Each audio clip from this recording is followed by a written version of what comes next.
Oi, oi, oi, pessoal! Meu nome é Priscila, sou psicóloga e atendo pela plataforma Terapise. Hoje trago para vocês um conteúdo sobre ansiedade e nós vamos reagir ao vídeo da doutora Ana Beatriz. Então vamos comigo? Autoconhecimento, eu acho a coisa mais E você não vai revolucionária que nunca tem. evitar a ansiedade, no fundo. Não, porque a ansiedade você tem que ter. Nem Você é tão tem que grave assim. se conhecer a ponto de não adoecer disso. É exatamente isso. A ansiedade, ela é uma reação normal do organismo, em que você está se preparando para um evento futuro. É o medo do futuro, do que ainda vai acontecer. Então, a ansiedade em vivências benéficas, ela vai estimular o indivíduo a entrar em ação com reações de proteção, situação de problemas e tomada de decisão. Então, por isso que a gente precisa dessa ansiedade para viver, para acordar de manhã, para participar de uma reunião, para uma entrevista de emprego no dia seguinte, trabalhar e estudar. Então, esta é a ansiedade dentro do quadro da normalidade, tá? E todas as pessoas podem ter um medo, preocupação, tensão, receio de uma situação difícil, medo de algum objeto, animal, o medo de não sair bem em uma situação específica, em uma entrevista de emprego, uma apresentação em público. Isso é normal. Porém, depois de passar por essa situação, a pessoa volta a se sentir melhor e retorna às suas atividades sem deixar nenhum transtorno por causa dessa vivência. Essa tá dentro do grau da normalidade, tá? Então, com essa compreensão, a ansiedade ela é um sentimento normal, é um sentimento natural. Ela pode não ser um sentimento muito agradável, mas é extremamente necessário, né? Então, vamos colocar como, por exemplo, o medo. O medo não é uma sensação que a gente gosta, né? Se pudesse não sentir medo, ficaríamos agradecidos. Porém, esse medo nos leva a tomar cuidado em diversos comportamentos, né? Isso pode até ser entendido como uma questão de sobrevivência. A gente sentir esse medo para lidar com as situações. Por exemplo, da tua respiração não parar, Claro. né? Porque é isso que eu estou falando. Todos nós devíamos ter essa coisa de estarmos aqui ou der uma paradinha, fazer essa coisa respiratória. Isso é Gente, e a respiração, ela é tão importante em momentos ansiosos. Inclusive, ela é uma das formas e técnicas de enfrentamento que a gente utiliza na terapia cognitivo-comportamental. E respirar, ela tem uma íntima ligação com o nosso emocional. A gente consegue controlá-la para acalmar o corpo e acalmar a mente. Então, a gente pode dizer que há duas ligações aí, tá? A primeira ligação é a fisiológica. Por quê? A ansiedade, ela vai nos fazer respirar mais rápido, vai nos fazer respirar de uma forma mais rasa. E ao controlarmos essa respiração, o nosso corpo vai voltar ao equilíbrio, né? E a segunda é o emocional, levando em conta que quando a gente presta atenção na nossa respiração, eu vou focar no momento presente, né? Eu focando nesse momento presente, a ansiedade vai ser minimizada, tá? Então eu vou dar aqui umas dicas bem rápidas pra gente praticar, pra você praticar em momentos ansiosos aí, momentos que você esteja se sentindo angustiado. Vou passar o básico aqui, que é o exercício da respiração de inspirar e expirar, tá? Você vai experimentar expirar por um período mais longo. Vamos colocar aqui 3 segundos. Vai te ajudar a relaxar, tá? Você vai inspirar, segurar 3 segundos e expirar. Vai soltar esse ar, tá? Você vai deixar o ar correr lentamente, contar até 3 e soltar, viu? Então a gente recomenda muito o exercício da respiração nesses momentos ansiosos, uma vez que vai aliviar esses momentos de angústia, momentos de estresse e de ansiedade, e não vai levar muito tempo, tá? A gente recomenda também muita meditação, tem muitas outras formas de respiração, tá bom? Então essa é uma forma bem simples que eu encontrei para ajudar vocês. tal para baixar o nível de ansiedade. Segundo problema, os remédios, porque aí entra o Marcos, né? Remédio é básico, todo mundo pede?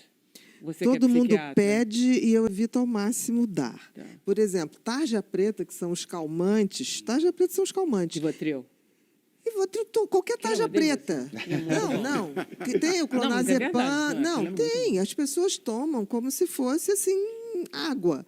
E eu digo o seguinte, é muito bom calmante, SOS. Calmante Claro. não é Eu para concordo tratar. com você. Calmante Ah, tá. não é Concordo. tratamento. Então, eu vejo pessoas chegarem no meu consultório e falam, eu tenho pânico há 10 anos, mas eu me trato. Eu falei, mas você se trata? Trata, é. Aí a pessoa está tomando calmante há 10 anos, porque foi num médico, o médico deu, ela foi conseguindo as receitas. Isso não é tratamento. Isso é como você dar Dom Valdina para uma febre.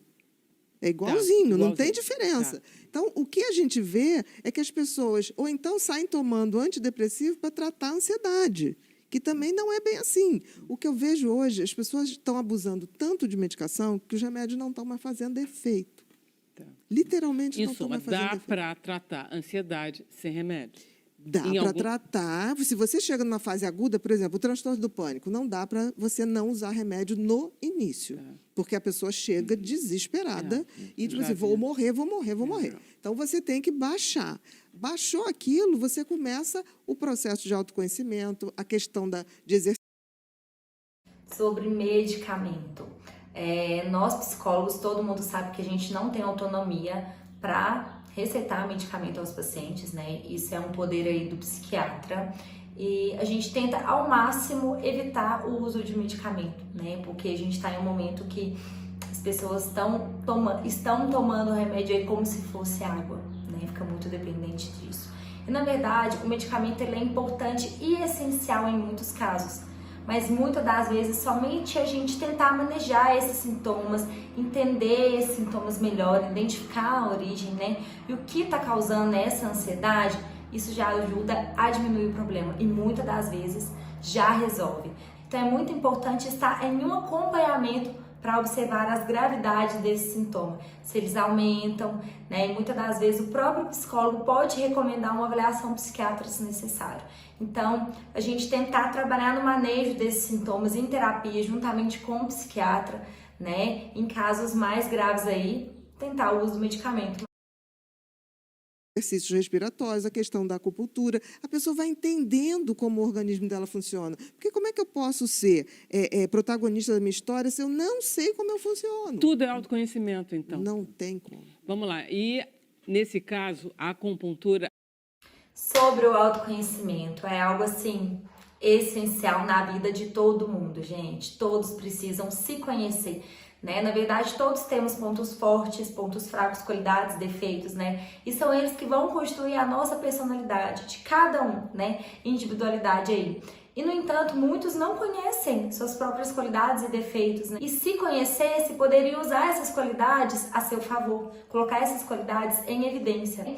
Então, quando a pessoa ela se conhece, ela é capaz de usar suas aptidões, suas qualidades de uma forma inteligente e estratégica que vai te beneficiar em diversas áreas da sua vida, né? O autoconhecimento também, ele entra aí para te ajudar nas tomadas de decisões mais conscientes. Uma vez que você se conhecendo, você vai aprender a controlar suas emoções, né? Não deixando que essas emoções te dominem nas suas escolhas, nas tomadas de decisões. Então, isso, consequentemente, vai diminuir as ações por impulso. Então, vamos um pouquinho aqui trabalhar o autoconhecimento junto com a ansiedade. Deixa eu te perguntar, você já parou para pensar de onde que vem a sua ansiedade? Esse medo, às vezes, sem motivo, essa tensão muscular, dificuldade de foco, pensamentos negativos, angústias. Então, diante de uma situação ansiosa, você já parou para se perceber? Já parou para se perguntar como que você está se sentindo? O que está passando pela sua cabeça? Então, esses questionamentos, eles são um ponto de partida para que você aprenda a lidar com a ansiedade de um jeito funcional e que não te gere mais prejuízos, tá? Então, a terapia é o seu veículo para o autoconhecimento. Nós, psicólogos, vamos te ajudar com estratégias e técnicas a buscar mais segurança de si, autoconfiança, né? Habilidades para solucionar problemas de maneira assertiva e isento de culpa, tá? Então, vamos te ajudar a ter um pensamento mais racional diante das dificuldades que a vida vai te apresentar, né? E com isso, os seus pensamentos e os seus comportamentos vão passar a ser mais assertivos e satisfatórios. Então, tá aí a importância da terapia no autoconhecimento, né? Ela vai te ajudar a se conhecer e, posteriormente, você vai aprender a lidar de maneira melhor com as situações. Ela ajuda na medida em que, como ela não dopa... Porque a questão, hoje em dia, a acupuntura está sendo vista de uma forma bastante interessante, não só na ansiedade, mas também em relação à dor. A gente tem uma epidemia de uso de derivados da morfina nos Estados Unidos, as pessoas estão morrendo em grande número, a gente não tem noção. Analgésicos também, as pessoas estão acabando com os rins de tanto analgésico que tomam. É um negócio doido. Então, está se procurando formas de tratar a dor e tratar outras doenças que os medicamentos têm efeitos ruins, né? E a acupuntura está entrando nisso. Na ansiedade, a questão da medicação que você usaria para ansiedade, os benzodiazepínicos, são Rivotril, etc. Então, a gente sabe que esses remédios, no longo prazo, médio e longo prazo, causam problemas de cognição, demência precoce. E deprimem. E deprimem. Se você vai aumentando a dose, deprime, porque benzodiazepínico e álcool é igual. Faz o mesmo efeito. Se você beber todo dia uma dose para relaxar, jeito, né? Se você beber para relaxar, você vai deprimir. O álcool, gente, assim como outras substâncias, ele vai te gerar uma sensação de prazer e de bem-estar. Porém, em muitas situações pode ser considerado uma fuga da realidade. Então, cessando o seu efeito, a pessoa vai se encontrar com o real e isso pode gerar um estranhamento, né? E vários sentimentos como culpa, como angústia, ansiedade também. Isso pode ser restante de um excesso que pode esconder uma falta, pode ser decorrente de uma autocobrança muito severa consigo mesmo, né? Que vai te fazer sentir uma culpa por perder o controle, ou até mesmo que te impeça de viver alguns momentos descontraídos, tá? Então é o que a gente tem que ficar bastante atento com o uso do álcool para essa fuga da realidade. Álcool é depressor. Totalmente. Eu concordo com Aliás, você. açúcar também. Eu concordo. Açúcar também. Açúcar. Vem É tudo da impressionante. cana de açúcar, tá? Literalmente. Literalmente. Eu concordo quando você fala do uso do remédio, porque, por exemplo, a pessoa fala assim, pô, eu estou com um problema, eu estou com a conta no vermelho, vai vencer depois de amanhã e eu estou sem dormir há 3 dias. Se tomar remédio, vai dormir, é melhor tomar o remédio e dormir do que ficar 3 dias sem dormir. Porque 3 dias sem dormir Uma noite sem dormir já aumenta a ansiedade. Pois é ruim. Então, A importância do sono, principalmente para quem tem transtornos de ansiedade. Já foi comprovado cientificamente que enquanto uma noite inteira de sono, ela vai estabilizar suas emoções, uma única noite sem dormir vai poder provocar um aumento de até 30% nos seus níveis de ansiedade. Então, uma noite sem dormir, uma noite de sono insuficiente aí, pode sim aumentar os seus níveis de ansiedade. Então, o remédio, nesse caso, ele é legal. Agora, a pessoa que, vamos dizer, trabalha numa mesa de operação de corretora, de bolsa, ela vai viver ansiosa o dia inteiro, Ela vai tomar Rivotril vai todo ter que dia. se conhecer muito, vai ter que se controlar. Ou vai ter que ter A acupuntura um é bom espaço- para insônia, para sono? Em algumas situações, sim. A minha primeira consulta dura 2 horas, pelo menos. E eu falo, começa a falar da sua vida desde que você se lembra. Ah, mas precisa isso? Mas eu vim aqui só porque eu estou com pânico. Eu falei, não, mas você não nasceu com pânico. Chegou assim, a pessoa não sabe. Então, agora eu estou pedindo, quando vai marcar a primeira vez, eu falo, traz um resumo da sua vida. Olha Para a só. pessoa ler. Legal, claro. Porque, legal, assim, legal. eu peço um e-mail, peço para a pessoa me dar um Legal. resumo. Porque As senão... pessoas têm dificuldade de falar de si mesmas, né? Mas eu acho assim, tem dificuldade, tem pessoas que têm maior dificuldade, por isso conseguem escrever, mas tem pessoas que nunca pararam para, tipo assim, o que seria o livro da minha vida? Tem gente que não escreve É nem a engraçado, introdução. É verdade. É verdade. Não tem mais esse hábito. Pessoal, então é isso. Aqui eu dei breves comentários referente ao vídeo da doutora Ana Beatriz sobre ansiedade, autoconhecimento, a importância do autoconhecimento também no manejo da ansiedade. Lembrando que a terapia entra aí para te ajudar nessas questões. Caso você se encontre em situação de grande ansiedade, em situações de angústia, que precisa se conhecer aí, nos colocamos à disposição no Terapize. Lá você encontra todos os psicólogos disponíveis, tá? Para te atender com toda a qualidade e carinho. É isso, espero que tenham gostado. Não esqueçam de se inscrever no canal e ativar o sininho para a gente sempre trazer mais conteúdo para vocês, tá bom? Beijinho!